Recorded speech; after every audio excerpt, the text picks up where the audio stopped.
Good morning, everyone. I hope you are doing well. This is Ankit for Pariksha classes. Today we can talk about how to create lesson plan and assignment file B.Ed all subjects. जी हाँ guys, जैसे कि आप सभी लोगों को मालूम है आपके B.Ed के सेकेंड ईयर के प्रैक्टिकल्स जो हैं वो चल रहे हैं, ठीक है। तो जिसमें आपको लेसन प्लान बनाने होते हैं और साथ ही साथ आपको असाइनमेंट फाइल अपनी क्रिएट करनी होती है, ठीक है। तो आज की इस वीडियो में मैं आपको बताने वाला हूँ कि असाइनमेंट फाइल जो है वो किस तरीके से आप बना सकते हैं, ठीक है। चलिए फिर चीज़ों को स्टार्ट करते हैं। और जितने भी कैंडिडेट्स चैनल को फर्स्ट टाइम विजिट कर रहे हैं, चैनल को सब्सक्राइब करके बेल आइकन को प्रेस कर लीजिएगा ताकि इस तरीके से अपडेट आपको टाइम टू टाइम मिलती रहे। बाकी लेसन प्लान के बारे में मैंने काफ़ी सारी वीडियोस बना रखी हैं, कैसे क्या पैटर्न रखना है, सारी चीज़ों को डिटेल में बताया हुआ है। आज मैं यहाँ पे बताने वाला हूँ कि असाइनमेंट फाइल जो है वो आपको किस तरीके से क्रिएट करनी है, ठीक है। और जो अगर आप लोग ये काम भी नहीं करना चाहते, सिर्फ कट कॉपी पेस्ट करना चाहते हैं, तो उसके लिए आपको नीचे दिए गए नंबर पर कांटेक्ट कर सकते हैं। सारी चीज़ों का लिंक आपको डिस्क्रिप्शन में मिल जाएगा। और अभी तक आप लोगों ने WhatsApp group, WhatsApp channel, Facebook page, Telegram channel और साथ ही साथ इंस्टाग्राम पे फॉलो नहीं किया है तो जल्दी से आइए फॉलो कर लीजिएगा। सारी चीज़ों का आपको लिंक डिस्क्रिप्शन में मिल जाएगा, ठीक है। तो बाकी आपको एक चीज़ बता दें, कुछ पेड पीडीएफ भी हैं तो उनको भी आप परचेज कर सकते हैं, नीचे दिए गए नंबर से कांटेक्ट कर सकते हैं। चलिए आगे बढ़ते हैं। और आज मैं बात करने वाला हूँ असाइनमेंट फाइल। असाइनमेंट एक्चुअली में होता क्या है, देखिए। असाइनमेंट का जो सिंपल शब्दों में आप समझना चाहें तो असाइनमेंट समझ सकते हैं कि ये क्या होता है। इसमें आपको कुछ टॉपिक्स जो हैं वो कॉलेज की तरफ से दिए जाते हैं, ठीक है। उन टॉपिक्स के ऊपर आपको उसको डिटेल में एक्सप्लेन करना होता है, ठीक है। अदरवाइज कॉलेज वालों ने जो अगर आपको कुछ नहीं बताया, सिर्फ उन्होंने ये कह दिया कि आपको असाइनमेंट फाइल बनानी है और साथ साथ लेसन प्लान बनाने हैं, तो असाइनमेंट फाइल के लिए आप लोग को क्या करना है, सिंपल से जो मिल्की फाइल के पेजेस आते हैं वो आप ले सकते हैं, साथ साथ मिल्की फाइल ले सकते हैं। अदरवाइज चाहें तो आप रिपोर्ट फाइल ले सकते हैं थोड़ा सा अच्छा करने के लिए। और अदरवाइज जो अगर पेजेस हैं, पेजेस कलर्ड आते हैं तो वो भी आप ले सकते हैं, जैसे कि आपको स्क्रीन पे यहाँ पे दिख रहा होगा, ठीक है। तो इस तरीके से जो अगर आप करते हैं, ठीक है, तो क्या होता है, थोड़ा सा अच्छा लगता है और थोड़ा सा कॉस्ट जो है वो आपकी बढ़ जाती है। और अदरवाइज चीज़ें जो हैं वो अच्छी लगती हैं, क्योंकि ये देखिए पूरा प्रिंटेड है और इसमें कुछ भी नहीं किया, सब कुछ अपने हाथों से है। तो सिंपल सा आपको असाइनमेंट ऑन, ठीक है, नॉलेज एंड करिकुलम, ये जो आपका पहला सब्जेक्ट है B.Ed सेकेंड ईयर का, नॉलेज एंड करिकुलम, उसके ऊपर बना हुआ है, ठीक है। मेरा नाम है, ये मैंने B.Ed सेकेंड ईयर में बनाया हुआ है, ठीक है। और देन रोल नंबर को मैंने हाईलाइट कर, मतलब हाइड कर दिया है, ठीक है।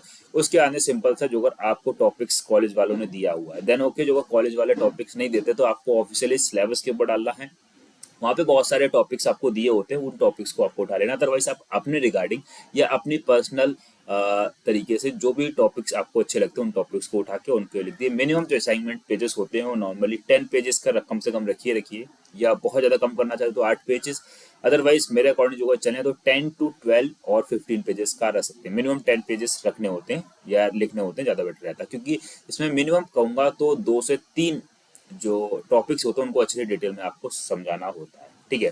तो नॉलेज एंड करिकुलम शब्द से ही समझ में आ गया होगा, यानी कि तो नॉलेज एंड करिकुलम, तो इसी के ऊपर थोड़ा देख लेते हैं किस तरीके से चीज़ों को लिखना। तो ज्ञान का अर्थ है परिभाषा है, तो इसकी क्या है, तो यहाँ पर कह सकते हैं ज्ञान एक या ज्ञान का आशय सूचनाओं से है, यह शिक्षा का आधार होता है, ठीक है। थोड़ा सा कलर ले लेते हैं और इसको थोड़ा चेंज करते हैं।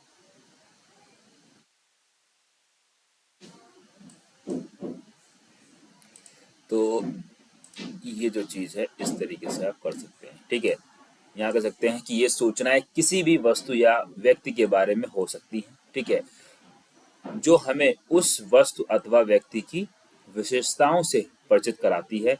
ज्ञान चाहे किसी भी प्रकार का हो, साधन तथा साध दोनों प्रकार के रूपों में पाया जाता है, ठीक है। आगे बात करते हैं, इसको हम किसी भी या किसी प्रकृति या प्रक्रिया के संबंधित तथ्य भी कह सकते हैं जो सत्य के निकट होते हैं, ओके। समाज में विभिन्न प्रकार की परिस्थितियां तथा वातावरण पाए जाते हैं। इन परिस्थितियों तथा वातावरण से संबंधित कई प्रकार के तथ्य होते हैं जो सत्य पर अवलंबित होते हैं, ठीक है। इन परिस्थितियों तथा वातावरण की लक्ष्यपूर्ण जानकारी ज्ञान कहलाती है, ठीक है। आगे बात करते हैं, जो वर्तमान तथा भविष्य की पीढ़ियों तथा सदैव परिमर्जित होकर हस्तांतरित होते रहते हैं, ठीक है। आगे बात करते हैं, ज्ञान का जागरूकता, ये जागरूकता के अकॉर्डिंग चलते हैं तो क्या होगा, ज्ञान की जागरूकता। तो यहाँ पे हम कह सकते हैं कि ज्ञान का जागरूकता के रूप में भी माना जा सकता है, ठीक है। जागरूकता से आशय किसी वस्तु अथवा स्थिति की सूचना हमारे मस्तिष्क में होने से जब तक कोई तथ्य हमारे मस्तिष्क में विद्यमान नहीं होते हैं वह सूचना ही मानी जाती है। ठीक है, सूचना ही मानी जा सकती है। ठीक है, लेकिन जब वह तथ्य मस्तिष्क द्वारा परिस्थितिकरण कर लिया जाता है तो वह ज्ञान बन जाता है। विभिन्न विद्वानों ने ज्ञान को निम्न प्रकार से परिभाषित किया गया, यानी कि अलग अलग जो मनोवैज्ञानिक हुए, राइटर्स हुए, तो उन्होंने किस तरीके से परिभाषित किया उसके बारे में बात करते हैं। तो यहाँ पे बात करते हैं लॉक के अनुसार। ठीक है, जो मनोवैज्ञानिक इन्होंने क्या है कि ज्ञान लोगों की बुद्धि और योग्यता में विद्यमान ज्ञान, ज्ञात और उपस्थित होने का योग है। ठीक है, आंद्रे बुत्रो के अनुसार जो जाते हैं तो ज्ञान को इस रूप में परिभाषित किया जा सकता है कि यह वह चीज है जो किसी प्रत्यक्ष संदर्भ में सत्य पाया गया और यही सत्य किसी क्रिया को करती है यदि कोई बाधा उपस्थित ना हो तो। ठीक है, तो ये किसने कहा है? आंद्र बुंद्रो के अनुसार। नेक्स्ट आता है कॉल्स सुबेबी के अनुसार कुछ करने या क्रिया करने की क्षमता ही ज्ञान है। क्या? कुछ करने या क्रिया करने की क्षमता ही क्या है? क्या है? तो ये किसने कहा? ये कहा है कॉल सुबेबी के अनुसार। आगे बात करते हैं ज्ञान की प्रकृति। जो अगर ज्ञान के नेचर की बात करें तो ज्ञान क्या है? ठीक है, इसका नेचर कैसा होता है? ज्ञान संपूर्ण शिक्षा का आधार स्तंभ माना जाता है। इसका यह है कि शिक्षा का प्राथमिक उद्देश्य ज्ञान देना ही होता है। ठीक है, ज्ञान की प्रकृति को हम निम्नलिखित रूपों में समझ सकते हैं। ठीक है, कुछ पॉइंट्स के रिगार्डिंग समझाने की कोशिश करते हैं। आगे बात करेगी ज्ञान एक साध्य के रूप में बहुत से शिक्षा शास्त्री ज्ञान को एक साधन या साध्य मानते हैं। ठीक है, एक साध्य के रूप में ज्ञान तब होता है जिसे व्यक्ति को अर्जित करना होता है। ठीक है, क्योंकि उसे प्राप्त करना ही हमारा उद्देश्य होता है, क्योंकि ज्ञान स्वतंत्र रूप से उपस्थित होता है। यदि इसको प्राप्त ना किया जाए तो यह हमारे या हमारे समाज के लिए कोई लाभकारी नहीं होगा। जो हम ज्ञान को प्राप्त ना हो तो हमारे लिए और हमारे समाज के लिए किसी नए काम का नहीं रहेगा ये। ठीक है, इसका लाभ उठाने के लिए उसको अर्जित करना आवश्यक होता है। परंपरागत रूप से यदि देखा जाए तो प्राचीन काल में छात्र गुरुकुल में रहकर ज्ञान अर्जित किया करते थे। ठीक है, आगे बात करते हैं उनका एकमात्र उद्देश्य ज्ञान प्राप्त करना होता था। गुरुकुल में ज्ञान प्राप्ति की प्रणाली मौखिक हुआ करती थी। सभी को मालूम है कि वहां पे मौखिक रूप से सारी चीजें आती। जो वैदिक काल पढ़ा होगा तो थोड़ा सा आपको मालूम होगा। वैदिक काल में होता क्या था कि सारी चीजें मौखिक रूप से ही दी जाती थी। ठीक है, और सामने वाला जो छात्र होते थे, ठीक है, वो क्या करते थे? उसको ग्रहण करते थे, सुनते थे ध्यानपूर्वक और उसका अध्ययन करते थे। ठीक है, आगे बात करते हैं। बाद में कागज का आविष्कार हुआ और लिपि की समृद्धता के कारण ज्ञान प्राप्त के लिए लिखित प्रणाली का प्रयोग किया जाने लगा। ठीक है, कि पहले के जो ग्रंथ थे वो नहीं, बहुत टाइम बाद आने के बाद में चीजों को लिखित हुआ। जैसे कि आप सभी को मालूम होगा तक्षशिला, नालंदा, इन सब में बहुत सारी चीजें, बहुत बड़ी बड़ी लाइब्रेरीज वगैरह थी। बट जो मुगल वगैरह आए, जो बाहर से शासक आए, उन्होंने क्या किया? इन सारी चीजों को तबाह कर दिया। ठीक है, क्योंकि उसी जो सोने की चिड़िया बोली जाती तो वो यही सारी चीजें थी हमारे पास। ठीक है, सोना तो था ही, उसके बावजूद ये सारी चीज, यानी कि जो कहते हैं, कभी आप वैदिक काल में चरक संहिता वगैरह पढ़ेंगे, जो ऑपरेशंस वगैरह आज के टाइम पे हो रही हैं, ये सारी की सारी चीजें उस टाइम पे हो चुकी थे। ठीक है, ऐसा ग्रंथों में कहा गया है। ठीक है, तो वही चीज बात करिए। प्राचीन काल की तुलना में आज विभिन्न कठोर उपागमों के आ जाने से ज्ञान प्राप्त विषय वस्तु में निरंतरता, परिवर्तन तथा वृद्धि होती जा रही है। ओके, आगे बात करते हैं। ज्ञान साध्य के रूप में तब भी देखने को मिलता था जब हम ज्ञान का अर्जन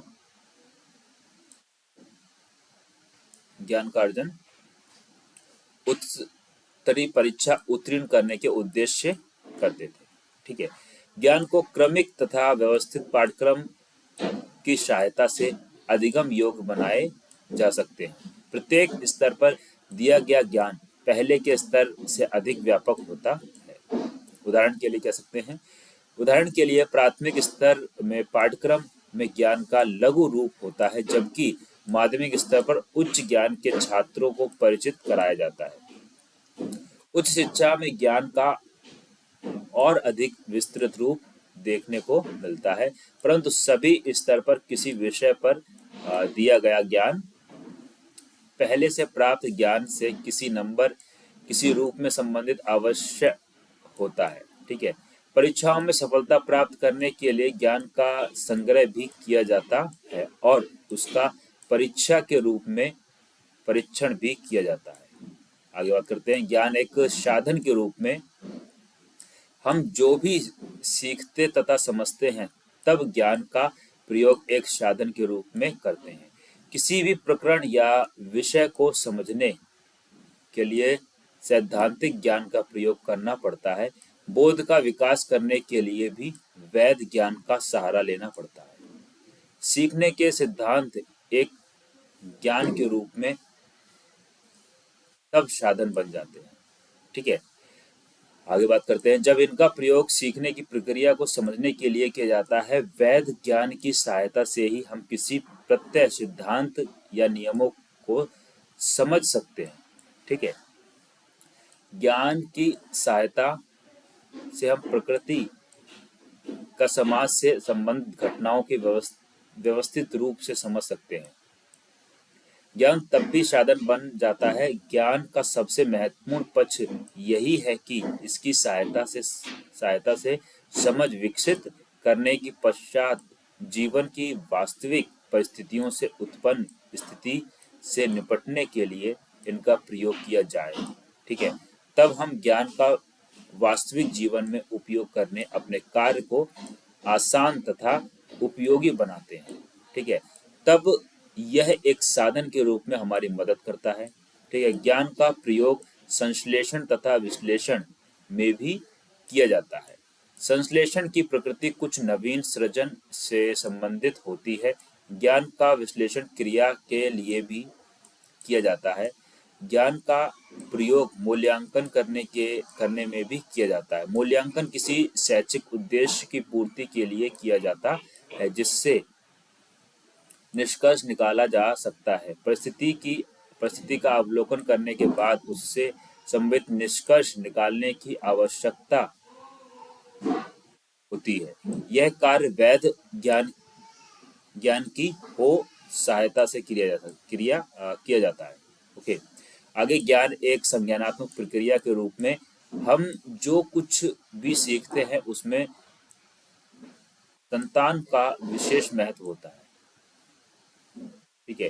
क्योंकि हम मानसिक योग्यताओं की सहायता से ही कुछ सीखते समझते, इसलिए ज्ञान को एक संज्ञानात्मक प्रक्रिया के रूप में भी समझा जा सकता है।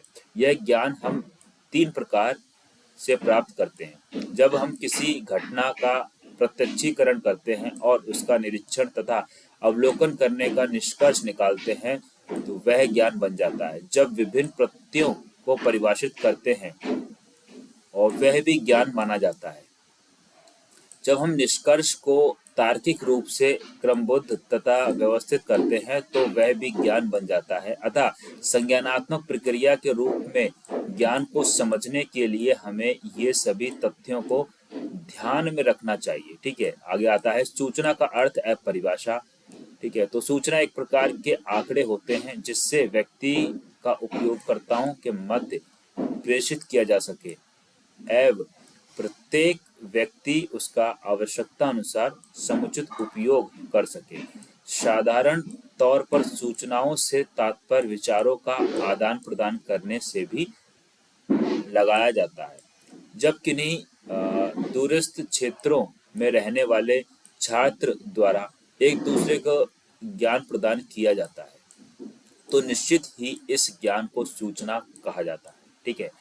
सूचना किसी संकेत, संदेश या उत्तेजना के रूप में हो सकती है। इसका संप्रेषण से घनिष्ठ संबंध होता है क्योंकि एक के अभाव में दूसरे का कोई अस्तित्व नहीं होता। ठीक है। निम्न प्रकार से परिभाषित किया जाता है जे बेकर के अनुसार। जो जे बेकर है इन्होंने क्या कहा है, किसी विषय से संबंधित तथ्यों को सूचना कहा जाता है। बिल्कुल ठीक है। डी बेल के अनुसार सूचना एक आकार अथवा अभिकल्पना होती है जो आवश्यकता उद्देश्य हेतु तथ्यों पुनर्विस्तृत करती है। आगे बात करते हैं, रोवली एफ टर्मन के अनुसार सूचना वह आंकड़े हैं जो व्यक्तियों के मध्य प्रेषित हो सकें और प्रत्येक व्यक्ति उसका उपयोग कर सके। एन बल्किन के अनुसार सूचना उसे कहते हैं जिसमें आकार को परिभाषित करने की क्षमता होती है। ई हॉकमैन के अनुसार वक्तत्व अथवा तथ्यों अथवा संख्याओं की संपूर्णता को सूचना कहते हैं, जो बौद्धिक तर्कपूर्ण विचारधारा अथवा किसी अन्य मानसिक कार्य पद्धति के अनुसार धारणात्मक ढंग से परस्पर संबंध होता है। ओके, आगे बात करते हैं ज्ञान एवं सूचना का अंतर। ज्ञान और सूचना में अंतर क्या होता है?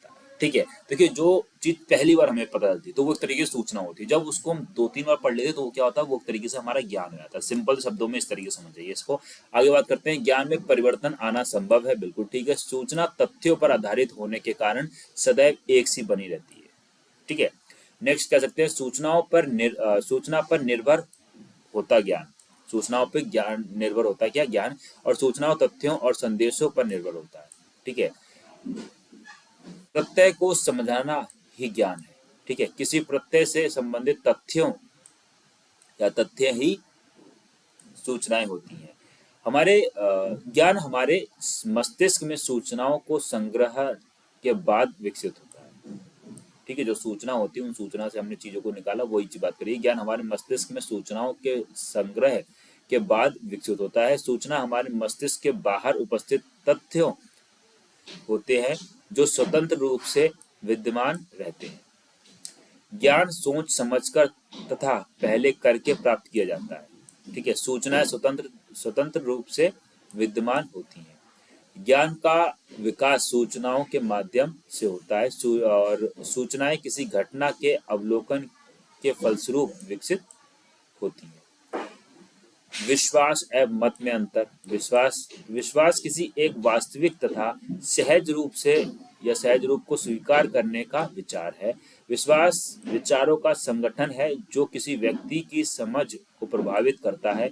विश्वास धर्म एवं आस्था पर आधारित होता है। व्यक्ति के विश्वास परिवर्तनशील होते रहते हैं। विश्वास नैतिक सांस्कृतिक मूल्य पर आधारित होते हैं। मत क्या होता है? अपना मत देना, ठीक है। मत किसी विशेष बिंदु पर आधारित विचार होता है। मत एक व्यक्तिगत कथन है जो किसी के प्रति धारण या रुझान व्यक्त करता है, ठीक है। मत तर्क एवं बौद्धिक ज्ञान पर आधारित होता है। मत न्यायिक तथ्यों पर आधारित होते हैं, ठीक है। तो यहाँ पर ये आपका खत्म होता है। टोटल जो पेजेस आपके आते हैं तो 16 पेजेस का ये आपका पूरा बना है, जिसको मैंने आराम से डिटेल में आपको पढ़ के भी समझा दिया, सारी चीज़ों को अच्छे से डिटेल में बता दिया। तो जितने भी कैंडिडेट्स हमारे साथ जुड़े हुए हैं, ठीक है। और जो अगर आप लोगों को 1% वीडियो अच्छी लगी हो तो वीडियो को लाइक कर दीजिएगा। साथ ही साथ चैनल पर फर्स्ट टाइम विजिट कर रहे हैं, चैनल को सब्सक्राइब करके बेल आइकन को प्रेस कर लीजिए। ओके, इसी के साथ मिलते हैं गाइस फिर नेक्स्ट वीडियो में। और बाकी आप सभी को बता दीजिए कि किस टॉपिक पे आपको क्या वीडियो चाहिए, तो वो आपको अवेलेबल करवा दी जाएगी, ठीक है। और जो अगर आपको सारा कंटेंट चाहिए एक साथ तो आप नीचे दिए गए नंबर पर कॉन्टेक्ट कर सकते हैं, जिसका चार्ज जो है वो बहुत ही नॉर्मल कॉस्ट रखी गई है। आराम से हर कैंडिडेट इसको परचेस कर सकता है, क्योंकि गाइस सिंपल शब्दों में जो अगर कहें तो फ्री की कोई वैल्यू नहीं होती। जो अगर फ्री पीडीएफ मिलती है तो उसकी कोई भी वैल्यू नहीं होती। तो इस वजह से नॉर्मल से चार्ज रखा गया ताकि हर बंदा उसको आराम से अफोर्ड कर सके, ठीक है। और जो अगर आप लोग बीएड कर रहे हैं तो इतना तो आप लोग सभी लोग कर ही सकते हैं। तो मिलते हैं फिर गाइस नेक्स्ट वीडियो में, तब तक के लिए thanks for watching, have a nice day. जय हिंद, जय Bharat, love you to my dear friends, thank you so much all of you, take care and bye bye.